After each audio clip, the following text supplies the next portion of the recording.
আপনাদেরকে আমন্ত্রণ জানাচ্ছি প্রজন্মের ভাবনা নিয়ে চ্যানেলের বিশেষ আয়োজন ডেডলাইন ৩৬শে জুলাই। সাথে আছি আমি নুসরাত জাহান জেরি।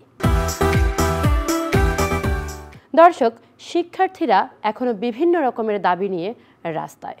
তাদের প্রতিনিয়ত কোনো না কোনো দাবিতে নামতে হচ্ছে রাস্তায়। ইতিমধ্যে তারা সংঘর্ষেও জড়াচ্ছেন।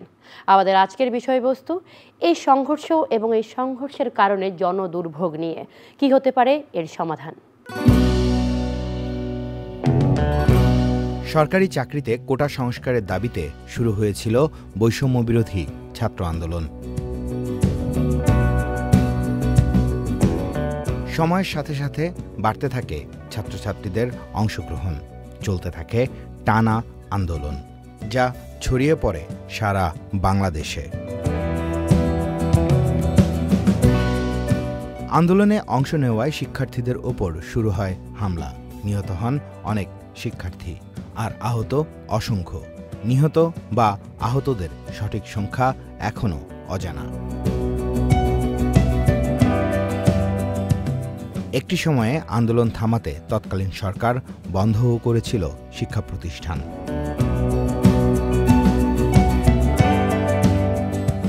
৫ আগস্ট বা ৩৬শে জুলাই ছাত্র জনতার গণ অভ্যুত্থানে পতন হয় সরকারের। এরপরও আইনশৃঙ্খলা পরিস্থিতির অবনতি ঘটায় একসাথে সকল শিক্ষা প্রতিষ্ঠান খোলা হয়নি।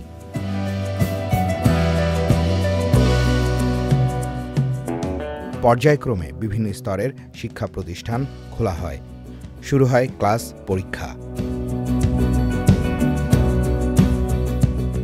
আন্দোলনের কারণে বন্ধ ছিল এইচএসসি পরীক্ষা। এরপর যখন আবার বাকি থাকা বিষয়ের পরীক্ষার নতুন তারিখ ঘোষণা করা হয়, তখন পরীক্ষা না দিতে আন্দোলনে আসে অনেক পরীক্ষার্থী। পরীক্ষার্থীদের দাবির মুখে আর হয়নি এইচএসসি পরীক্ষা। বিশেষ মূল্যায়নের মাধ্যমে এইচএসসি পরীক্ষার ফল প্রকাশিত হয়।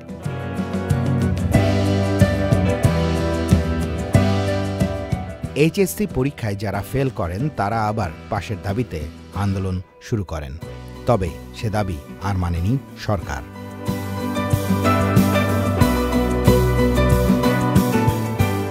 ৫ আগস্টের পর কয়েক মাস পেরিয়ে গেলেও থামেনি শিক্ষার্থীদের আন্দোলন।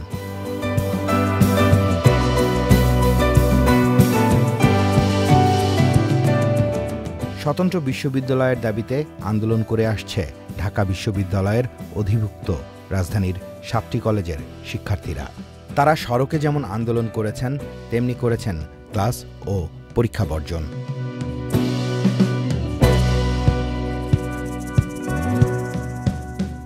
রেল চলাচল বন্ধ সহ সংঘর্ষের ঘটনাও ঘটেছে এই আন্দোলন থেকে।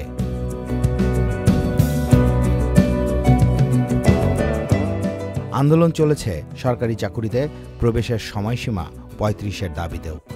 এ আন্দোলনেও অংশ নেয় অনেক শিক্ষার্থী।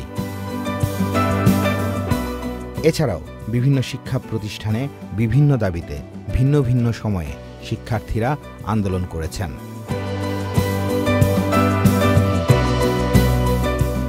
ভিন্ন ভিন্ন শিক্ষা প্রতিষ্ঠানের শিক্ষার্থীদের মাঝে সংঘর্ষেরও ঘটনা ঘটেছে।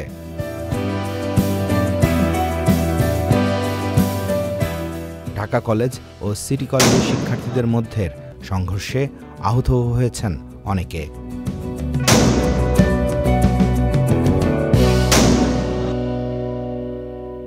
প্রিয় দর্শক, এই মুহূর্তে ডেডলাইন ৩৬শে জুলাই স্টুডিওতে অবস্থান করছেন মোহাম্মদ ওয়ালিউল্লাহ, তথ্য বিজ্ঞান ও গ্রন্থাগার ব্যবস্থাপনা বিভাগ, ঢাকা বিশ্ববিদ্যালয়। এবং আমাদের সঙ্গে আরও আছে শাহজাদি ফানান্না জহুরা, কথা, সিএসিতে অধ্যয়নরত, ইস্ট ওয়েস্ট ইউনিভার্সিটি প্রাইভেট বিশ্ববিদ্যালয় সহসমন্বয়ক। এই আন্দোলন প্রসঙ্গে আমরা আসলে সরাসরি আমাদের আলোচনায় চলে যাব। সেটা হলো যে আপনারা নতুন বাংলাদেশ আসলে নিয়ে এসেছেন। এই বাংলাদেশের শিক্ষার্থীরা কেন আসলে বারবার রাস্তায় নামার প্রয়োজন পড়ছে, তাদের কি মনে হয় আপনার? এই ক্ষেত্রে যদি বলতে হয়, আমি আপনাকে বলবো বাংলাদেশে একেবারে সৃষ্টি লগ্ন থেকে শুরু করে ২০২৪ সাল পর্যন্ত যখনই আমাদের রাষ্ট্র কাঠামোটা দেখবেন একটা ক্রাইসিস মুভমেন্টে চলে আসে, ঠিক ওই মুহূর্তে হচ্ছে রাজনৈতিক যে পার্টিগুলো আছে ওরা একটু দূরে সরে যাবে, বিভিন্ন রকমের ওরা আন্দোলন সংগ্রাম করে যখন ব্যর্থ হবে, এই ক্রিটিক্যাল মুভমেন্টে হচ্ছে স্টুডেন্টদের উপরে ছেড়ে দিয়ে ওরা দূরে সরে যায়। এবং প্রত্যেকটা ছেলে মেয়ে যখন হচ্ছে তাদের জীবনের মৃত্যু ঝুঁকি নিয়ে তারা রাজপথে নেমে আসে এবং আন্দোলন সংগ্রাম করে দীর্ঘ একটা সময়, একটা জাতীয় প্ল্যাটফর্ম তৈরি করে, জনগণের সাথে একটা সম্পৃক্ততা তৈরি করার পর যখন তারা হচ্ছে নেতৃত্বে আসে বা ওই ক্রিটিক্যাল মুভমেন্টটাকে ওরা ডিফেন্স করার জন্য একটা অর্গানাইজ করে সুন্দর করে, ঠিক ওই মুহূর্তে পলিটিক্যাল পার্টিগুলো আড়ালে এসে তাদেরকে সাপোর্ট দিয়ে যায়। এটা বরাবরই দিচ্ছে, এটা দেওয়াটা ভালো। আমি কখনো নেগেটিভ চিন্তা করি না, এটাকে আমি পজিটিভ চিন্তা করি। আন্দোলন সংগ্রাম তো আর কখনো একতরফা সফল হয় না, এখানে সামগ্রিক মানুষের একটা যোগ সূত্র থাকতে হয়। তো পরবর্তীতে সংগ্রামের পরবর্তীতে দেখা যায় বা আন্দোলনের যখন সফলতা চলে আসে, তো রাজনৈতিক পার্টিগুলো ওরা বিভিন্নভাবে হচ্ছে কাদা ছোড়াছড়ি করে, দোষারোপ করে স্টুডেন্টদের উপর। তো এই জিনিসটাকে আমার খুবই খারাপ লাগে। আমি বলবো এটা আসলে খুবই বাজে একটা জিনিস, ওরা যেভাবে ছোড়াছড়ি করে। এখন দেখবেন যে গত কিছুদিন আগে কিছু মুরব্বী পলিটিশিয়ান আছে, তারা বলতেছে যে মানে বাচ্চারা যদি বাবার আগে যদি হাঁটে তাহলে সেই হাঁটাটা খুব ভয়ঙ্কর। তাহলে আমি বলবো যে এই পৃথিবীতে তো উনি আমার আগে আসছেন, তো এই পৃথিবীটা আমাদের জন্য ভারযোগ্য করে দেওয়ার দরকার ছিল। এই স্বাধীনতার 54 বছর পর্যন্ত কি ওনারা তৈরি করতে পারে নাই? তাহলে এটা ওনাদের ব্যর্থতা বলবো। তো সেই ক্ষেত্রে আমরা বঙ্গর একটা রাষ্ট্রে এই মুহূর্তে স্বৈরাচার ফ্যাসিস্ট দীর্ঘ একটা 16 বছর ওনারা আন্দোলন সংগ্রাম করে কিছু ব্যর্থ বারবার, সেই জায়গাটায় মৃত্যু ঝুঁকি নিয়েই কিন্তু প্রত্যেকটা স্টুডেন্ট সামনের দিকে আসছে। আর আজকে যারা যেভাবে বলছে মুরব্বী, তাহলে আমি বলবো যে মুরব্বীরা মুরব্বীদের জায়গায় থাকুক, এই তরুণ জেনারেশনটা তরুণ জেনারেশনের জায়গায় থাকুক। আপনারা কেন কাদা ছোড়াছুড়ি করছেন? আর আপনাদের যেহেতু আমি বলবো যে ওনাদেরকে আসলে ওনাদের আসলে বয়সের বাড়িকিটা চলে আসছে, সেই ক্ষেত্রে ওনাদের মনে হয় রাজনীতির মাঠ থেকে অবসরে চলে যাওয়ার একটু দরকার, এটা আমি বলবো। কারণ আমরা যখন স্টুডেন্ট মানুষ পড়াশোনা শেষ করি, আমাদের কিন্তু গভর্নমেন্ট জবে যাওয়ার জন্য একটা নির্দিষ্ট এজ থাকে। আগে ছিল 30, এখন 32 করছে। এবং সেই গভর্নমেন্ট চাকরি থেকে রিটায়ারমেন্টেরও কিন্তু একটা সুনির্দিষ্ট মেয়াদ আছে। তো আমার মনে হয় যে ঠিক ওই রকম একটা গতানুগতিক ধারাবাহিকতা বজায় রেখে ওনাদেরও রাজনীতির মাঠ থেকে অবসর নিতে হবে। কিন্তু অবসর বলতে একবারে যে রাজনীতির বাইরে চলে যাবে সেটা আমি বলবো না। ওনাদের দীর্ঘদিনের সংগ্রাম আন্দোলনের যে অভিজ্ঞতা, সেটা যেন আমাদেরকে উপদেশ হিসেবে যেন একটা অনুপ্রেরণা দিতে পারে। ওনারা উপদেষ্টা পরিষদে চলে যাক, নেতৃত্বের জায়গাটা তরুণদের হাতে দেখ। তার মানে আপনি বলতে চাচ্ছেন যে সিনিয়র পলিটিশিয়ানদের অসুবিধার জন্য হলো যে এই জিনিসটা আসলে হচ্ছে। আমি একটু আপনার কাছে জানতে চাইবো কথা, আপনি কি মনে করেন? আপনি কি সেম ব্যাপারটাই মনে করেন বা অথবা আপনার ভিন্ন কোনো পিওভি আছে? আমি একটা জিনিস মনে করি কি, আমরা বিশেষ করে প্রাইভেট ইউনিভার্সিটির স্টুডেন্টরা রাজনীতিটাকে খুব নেগেটিভলি দেখি। সেটার রিজনটা কি সেটা আগে আমাদের ভাবতে হবে। কারণ ওয়ার্ল্ড ওয়াইড কিন্তু আমার পরিচিত আমার কোনো এক সিনিয়র ফ্যাকাল্টি, সে হচ্ছে অনেক অভিজ্ঞ এইসব বিষয়ে। সে একদিন আমাদেরকে বলেছিল যে আমি বাইরের কোনো একটা কান্ট্রিতে যখন হচ্ছে একটা সেমিনারে গিয়েছি, ওখানে যারা পার্লামেন্টের লোকজন ছিল ম্যাক্সিমাম ছিল 20 to 25 age, so or 25 to 30 age maximum. হ্যাঁ, তাহলে আমরা ধরতে পারি যে 22 থেকে 30 এজের মধ্যে তারা ছিল। তো এই যে একটা এজ, এইটা হচ্ছে তারুণ্য। এই সময়টা আমরা আসলে গতানুগতিকভাবে অনেক বেশি উৎফুল্ল থাকি, আমরা হচ্ছে বিভিন্ন জায়গায় অনেক বেশি অ্যাক্টিভ থাকি, যেটা অন্যান্য সময় কিন্তু বয়স যত বার্ধক্য বাড়ে তত আমাদের কমে যায়, কারণ রেসপন্সিবিলিটি বেড়ে যায়। তো এই টাইমটা আমি যেভাবে একটা নাগরিক হিসেবে, একটা দেশপ্রেমিক হিসেবে ভাবতে পারবো, তার থেকে 5 বছর পরে যখন আমার উপর অনেক দায়িত্ব, তখন কিন্তু আমি ভাবতে পারবো না। এই যে গ্যাপটা, এই গ্যাপটার কারণেই কিন্তু আমরা বারবার বলছি এখন যে তারুণ্যকে রাজনীতিতে ঢুকতে হবে, তারুণ্যকে লিডারশিপে যেতে হবে। কিন্তু অবশ্যই যেহেতু আমরা বলি আমাদের মানে রক্ত গরম মাথা ঠান্ডা, হ্যাঁ, এটা কিন্তু আমাদের স্লোগান ছিল এক ধরনের। তো এই যে রক্ত গরম হলে মানুষ কিন্তু অনেক ভুল ডিসিশন নেয়। এই ভুল ডিসিশনের গাইডলাইন হিসেবে ভাই যেটা বললো যে তাদেরকে আমরা মাঠ ছাড়তে বলছি না, তারা আমাদের গাইডলাইন। কারণ তাদের থেকেই কিন্তু পরবর্তী যারা রাজনীতিতে ঢুকবে, পরবর্তী জেনারেশন, তারা শিখবে কিভাবে রাজনীতি করতে হয়। এই যে মাঠে হয়তোবা ছেলেরা মেয়েরা আছে এখনো, কেন আছে? কারণ তারা এভাবেই স্বাধীনতা অর্জন করেছে 17 বছর পরে। 17 বছর আগে আমি বা আমার সমবয়সী যারা ছিল তারা একদম শিশু ছিল, বাচ্চা ছিল, তারা কিন্তু স্বাধীনতা পায়নি। তারা কিন্তু মুখ খুলে কথা বলতে পারেনি, তাদের মুখ খুলে কথা বলার জন্য আন্দোলন করতে হয়েছে। তো তাদের কাছে কিন্তু আন্দোলনটাই পরিচয়, আমার মুখ খুলে কথা বলতে হলে আন্দোলন করতে হবে। এই জায়গা থেকে যদি তাদেরকে সরাতে চান তাহলে আপনাদেরকে বলতে হবে যে কোন পন্থায় গেলে সেটা আরো সুষ্ঠু হবে। অবশ্যই আপনারা জানেন বেশি, আপনারা সুন্দর করে বলতে পারবেন, কিন্তু গাইড করতে পারবেন, কিন্তু আপনারা যদি তা না করে কটূক্তি করেন তাহলে দুই পক্ষেরই ক্ষতি। আচ্ছা, এই যে আমরা মন্তব্যগুলো শুনলাম কটূক্তি এবং হলো যে আপনি বললেন যে যেটা আসলে খোঁটা দিয়ে কথা বলা, আপনি যেটা বললেন সেই স্থান থেকে এই মন্তব্যগুলো কি শুধুমাত্র কিছু নির্দিষ্ট সিনিয়রদের বিরুদ্ধেই, নাকি হলো যে কোনো সিনিয়র যেখানে বেশি সেই সব রাজনৈতিক দলগুলোর বিরুদ্ধেও আপনাদের এই অবস্থান বা এই মন্তব্যই আছে? এটা তো আসলে আমরা ওইভাবে ওনাদেরকে কখনো কটাক্ষ বা নেগেটিভলি বলি না। আমরা বলি যে রেভলিউশন বলেন বা একটা আন্দোলন সংগ্রাম বলেন, এটা একতরফা কখনো কারোর দ্বারা সম্ভব না। এটা সার্বজনীনভাবে মিলিত একটা আন্দোলন সংগ্রামের আমরা ফলটা পাই। এখন এই মুহূর্তে যে সিচুয়েশনটা আছে সেটা আমাদের করণীয় কি সেই বিষয়টা, কারণ ওনারা এখন আমাদেরকে যেভাবে বারবার আঙুল তুলছে, এটা ওনাদের আসলে আমি হয়তো বয়সের এটা ভুল বলবো, আমি হয়তো মস্তিষ্কের একটা কিন্তু বয়সের সাথেও কিন্তু একটা কার্য ক্ষমতা কিন্তু হারাই ফেলে। তো ওনাদের আসলে স্টিল নাও যে ডিসিশান সেটা নিতে হয়তো বা ওনারা বারবার ব্যর্থ হচ্ছে। তো আমি ওনাদের উদ্দেশ্যে একটা কথাই বলবো যে এই ধরনের কাদা ছোড়াছড়ি আপনারা বাদ দেন। সার্বজনীনভাবে আমরা একটা প্ল্যাটফর্মে আছি, আমরা একতাবদ্ধ হই, এই দেশটাকে সুন্দরভাবে আমরা সাজাই গোছাই, যেন আমাদের পরবর্তী যে জেনারেশনটা আসবে তারা যেন একটা সুন্দর বাংলাদেশ আমাদের কাছ থেকে যেন উপহার পায়। দেখুন, আপনারা 2024-এ আমরা দেখেছি জুলাই থেকে হলো যে আগস্ট পর্যন্ত আমরা দেখেছি যে ছাত্রছাত্রীরা, শিক্ষার্থীরা আসলে আন্দোলন করার সময় তারা সংঘর্ষ বা হলো আক্রমণ ঠেকিয়েছে। কিন্তু আমরা এই মুহূর্তে এমন একটা সময়ে আছি যেখানে বলতে হচ্ছে আমাকে যে শিক্ষার্থীরা এখন সংঘর্ষে জড়াচ্ছে। তো এই সংঘর্ষে জড়ানো ব্যাপারটাকে কীভাবে দেখছেন? দীর্ঘ একটা সময় কিন্তু আপনার হচ্ছে স্বৈরাচার শাসনে ছিল। তো ওনাদের যে ছাত্র সংগঠনের যে ছাত্ররা ছিল, ওরা এখন হচ্ছে বিভিন্ন সময় বিভিন্ন ইস্যুকে কেন্দ্র করে হচ্ছে ছদ্মবেশী, যেটা আমরা বলি ছায়া শক্তি, সেই ছায়া শক্তি হয়ে একটা সংঘবদ্ধ হয়ে তারা হচ্ছে স্টুডেন্টের উপর বা স্টুডেন্টে ওরা লিপ্ত হচ্ছে। আচ্ছা, আমি একটু আপনার কাছে জানতে চাইবো কথা, আপনার কি মনে হয় কেন আসলে এই সংঘর্ষগুলো হচ্ছে, যেখানে আসলে জনমানুষের দুর্ভোগ হচ্ছে? আমরা আসলে স্টুডেন্টদেরকে এটার জন্য ব্লেম করতে পারি না। শুধু এখানে স্টুডেন্ট আছে, কিছু কিছু ক্ষেত্রে স্টুডেন্টরাও অনেক জায়গায় আন্দোলন করছে, কিন্তু সেটা কিন্তু মানে আপনি বলতে পারেন না ম্যাক্সিমাম স্টুডেন্ট না। আমি যে ব্যাপারে কথা বলছি সংঘর্ষের কথা সেটা কিন্তু হলো যে স্টুডেন্টদের মাধ্যমেই সংঘর্ষের আসলে হয়েছে, যেটা হলো যে ট্রেনে হলো যে আপনার যেই আক্রমণটা হয়েছে এবং যে মানুষ আসলে আহত হয়েছেন। এখন আমরা যেহেতু গণ অভ্যুত্থান বলছি বা অভ্যুত্থান বলছি, অভ্যুত্থানকে মানে এখনো কিন্তু অভ্যুত্থান আমরা পুরোপুরিভাবে পাচ্ছি না, কারণ এখনো চেষ্টা করা হচ্ছে বিভিন্নভাবে স্টুডেন্টদেরকে ব্লেম করে বা স্টুডেন্টদেরকে হচ্ছে ফোকাস করে আন্দোলনকে ব্যাহত করা হোক। এই যে জায়গাটা এখনো আমাদের মধ্যে আছে এবং আমরা দেখছি, ধরেন আজকে যখন আমরা আন্দোলন করেছি, আমি পার্সোনালি বা প্রাইভেটের 10টা প্রাইভেটে যান, সবার এক্সাম চলছে, সবাই সব জায়গায় পড়াশোনায় ইনভলভ, সবাই তার কাজে ইনভলভ। হ্যাঁ, তো ওই মানুষগুলো তো আসলে কোথাও যাচ্ছে না, কিন্তু এই মানুষগুলো কিন্তু আন্দোলন করেছে।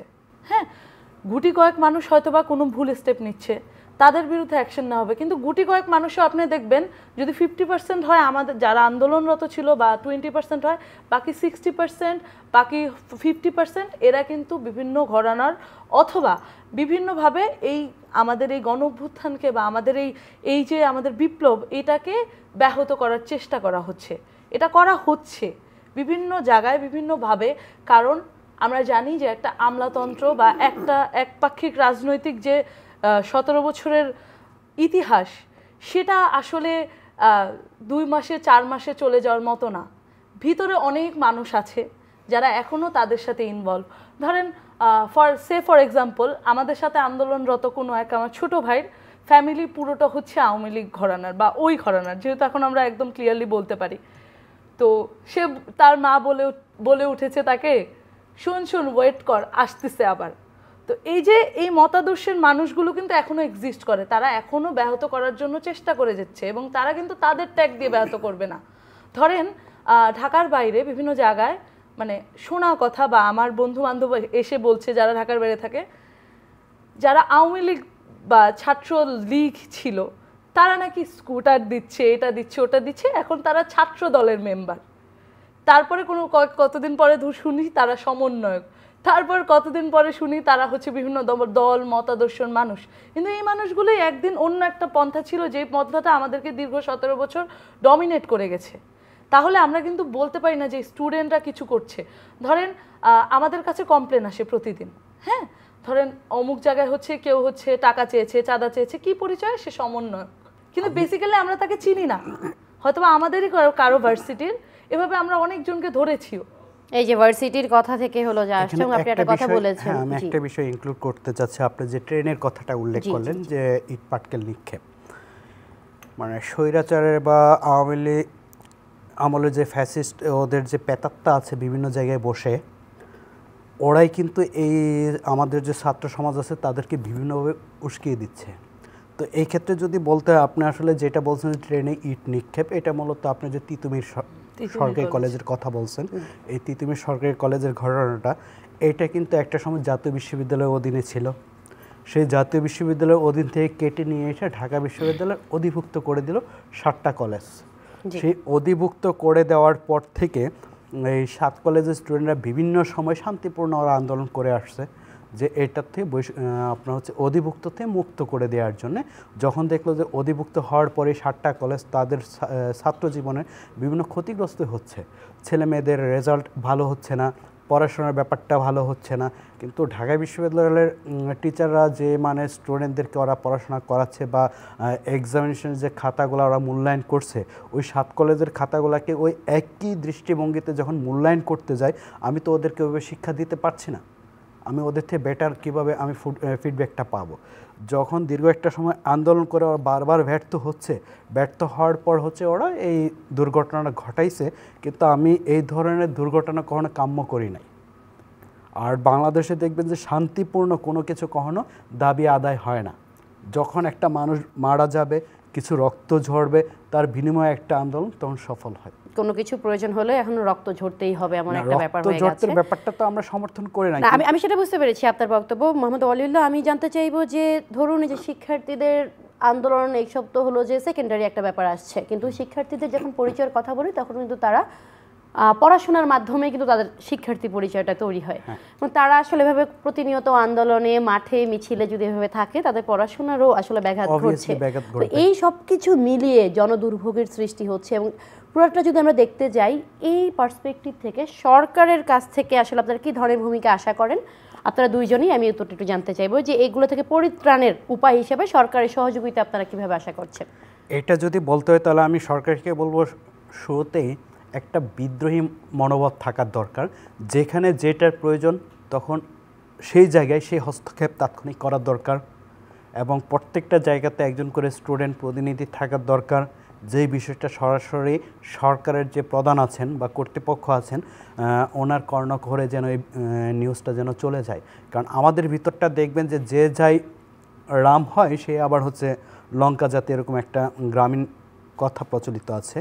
তো যে ওই চেয়ারটায় বসবে তার আশপাশে কিছু মুসলিমের লোক থাকে, বাইরে কি হচ্ছে সেই নিউজটা সরাসরি কিন্তু ঊর্ধ্বতন কর্তৃপক্ষের কর্ণ করে দেয় না কখনো। আমি একটু আপনার কাছ থেকে জানতে চাইবো কথা, আপনার ব্যক্তিগতভাবে কোনো থাকে না যে আমি এই সহযোগিতা চাই সরকারের কাছ থেকে? আমার কাছে পার্সোনালি মনে হয় যদি আমরা বলি যে স্টুডেন্ট এই প্রোটেস্ট বা এই ধরনের জিনিস থেকে বের করার জন্য, আমি আপনাকে প্রথমেই বলেছি যে আমরা 17 বছর যখন আমাদের টিন এইজ ছিল, আমাদের নর্মাল এইজ ছিল, আমাদের যখন মানে বোধোদয় হয়েছে যেটাকে বলে, হ্যাঁ, সেই মোমেন্টটা আসলে আমরা আসলে কোনো সুস্থ রাজনীতি দেখে অভ্যস্ত হইনি। হ্যাঁ, আমরা এইটাই জেনেছি যে আমরা প্রতিবাদ করেই আমরা কিন্তু সফল হই, আমরা আমাদের প্রাপ্যটা পাই প্রতিবাদ করে। এই জায়গাটা থেকে সরতে হলে আমাদের সরকারকে স্টেপ নিতে হবে, তাদেরকে বোঝাতে হবে যে না, তোমার প্রতিবাদের ভাষা ছাড়াও তুমি যদি আমার সাথে একপাক্ষিক কথা বলো, তুমি যদি আমার কাছে অ্যাপ্লিকেশন করো, তুমি যদি আমার কাছে তোমার মত আদর্শ প্রকাশ করো, সেটার সমাধান আমি দিব। এই যে আমরা বলি না যে ফ্যাসিবাদ সরকার, আমরা পতন ঘটিয়েছি, ওই যে কবিতা আছে না, শেষ হইল না শেষ, আমাদের আসলে ওই পরিস্থিতি হয়ে গেছে। আমরা এখনও এভাবেই ভাবি যে আমরা সরকার, যে তার পিছনে আমরা, সরকার যা বলবে তা আমাদের শুনতে হবে। কোনো কিছু আদায় করতে হলে আমাদের আন্দোলন করতে হবে। এই জায়গা থেকে সরতে হলে ওই জায়গাটা ক্রিয়েট করতে হবে সরকারের থেকে, যে হ্যাঁ তুমি আসো, আমি আছি তোমার সাথে কথা বলার জন্য, আমার একজন লোক আছে, আমার একজন প্রতিনিধি আছে, সেটা যেই হোক। সেই প্রতিনিধির সেই মানে চিন্তাধারা থাকতে হবে যে একটা যে কোনো সাধারণ মানুষ আসলে, যে কোনো স্টুডেন্ট আসলে, যে কোনো ব্যক্তি আসলে জানি তার সাথে কথা বলতে পারে। এই যে কথা বলতে দেওয়ার যে জায়গাটা, এই জায়গাটা ক্রিয়েট করতে হবে। জানি কাউকে মানে আন্দোলন করে বা মুখের জায়গায় গায়ের জোরে প্রমাণ না করতে হয় যে আপনার আমার সাথে বসতে হবে। এই জায়গাটা থেকে যেদিন আমরা সরতে পারবো, কারণ হচ্ছে ধরেন আমি নিজে বিশ্বাস করি যে গণতান্ত্রিক রাষ্ট্র হিসেবে সরকার আমার অধীনস্থ। কেন আমার অধীনস্থ? আমি তাকে বেতন দিই, সে আমার বেতনভুক্ত চাকরিধারী একজন মানুষ, যাকে আমি নির্বাচিত করেছি। সে যতদিন ক্ষমতায় থাকবে তার আমার কথা শুনতে হবে, এটাই কিন্তু নিয়ম। কিন্তু এই নিয়মের সবসময় আমরা ব্যাঘাত দেখেছি। একজন নেতা হলে তার পিছনে 10 জন হাঁটে। ধরুন আপনাকে এই নেতৃত্ব দেওয়া হলো, ভাবুন যে আপনাকে হলো যে ইমাজিনারি ওয়েতে আমরা একটু যদি ভাবি, আপনাকে একটা দায়িত্ব দেওয়া হলো, তো সেই মানে আপনি যদি দায়িত্ব পান তাহলে আপনি কিভাবে কি করতেন? এখনো আমার ভাইরা চিকিৎসারত, তারা এখনো কিন্তু প্রপার ট্রিটমেন্ট সবাই পাচ্ছে না। আমরা যে দেখে আসছি, হয়তোবা আমি এখন কথা বলতে বলতে আমার চোখ দিয়ে পানি আসতে পারে, কারণ আমি দেখেছি। ধরেন আমি যখন রামপুরায় দাঁড়াই, এখনো দুজন এসে আমাকে বলে যে আপু আমার ট্রিটমেন্টের টাকাটা আমি এখনো পাইনি, কিন্তু সে এটা প্রাপ্য, কিন্তু আমি তো দিতে পারছি না। যার দায়িত্ব তার দেওয়া উচিত। হয়তোবা তারা পারছে না, আমি তাদেরকে রিকোয়েস্ট করব যে এমন কোনো যোগ্য ব্যক্তিকে সেখানে বসাক যে এই জিনিসটা করতে পারবে। কারণ কিছুদিন আগেও আমাদের এক সহযোদ্ধা ভাই মারা গেছে, সবাই জানে যে প্রাইভেটের একজন মারা গেছে, আমরা তার জন্য জানাজা পড়েছি। এর বাইরে তো আমরা কিছু করতে পারছি না। ধরেন আমাকে এক আপু ফোন করেছে, তার হাজবেন্ডকে নল লাগায় রাখা হয়েছে, সে ওয়াশরুম ইউজ করতে পারতেছে না বিকজ অফ মেনি রিজনস। তার ফ্যামিলিতে সে একমাত্র আর্নিং মানুষ, এবং সে রিসেন্টলি সে ডেলিভারি করেছে, তার 2টা বাচ্চা আছে। সে আমাকে প্রতিদিন ফোন দেয়, কিন্তু আমি অ্যাজ এ স্টুডেন্ট, আমি একটা মধ্যবিত্ত বা উচ্চ মধ্যবিত্ত ফ্যামিলির মেয়ে হিসেবে আমি আসলে তাকে কতটুকু সার্ভ করতে পারবো না। আমার কাছে মনে হয় একটা বিষয় ইনক্লুড করতে চাচ্ছি যে এখনো কিন্তু যারা আন্দোলন সংগ্রামে আহত হয়েছে, সঠিক চিকিৎসা পাচ্ছে না। এই আন্দোলনের 100তম দিনে এসে কিন্তু আমরা এক সাথী যোদ্ধাকে হারিয়ে ফেলছি। কিন্তু আজকে আমি আসার পরে দেখলাম একটা নিউজ, আসলে এই নিউজটা কতটুকু সত্য বা কতটুকু আমি মিথ্যা জানি না। উপদেষ্টাদের যে এখন বেতন ভাতা আছে সেটা দিয়ে নাকি তার বাচ্চাদের স্কুল টিউশন ফি খরচ হয় না। তো আমার কথা যদি না হয় তাহলে আপনার ছেলে বা বাচ্চাকে এত উচ্চবিত্ত শিক্ষা প্রতিষ্ঠানে কেন পড়াবেন? আমরাও তো পড়াশোনা করে আসছি।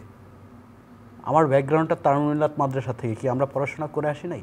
আমার প্রথম রিকোয়েস্ট হবে যে আপনারা যদি না পারেন আমাদেরকে দায়িত্ব দেন।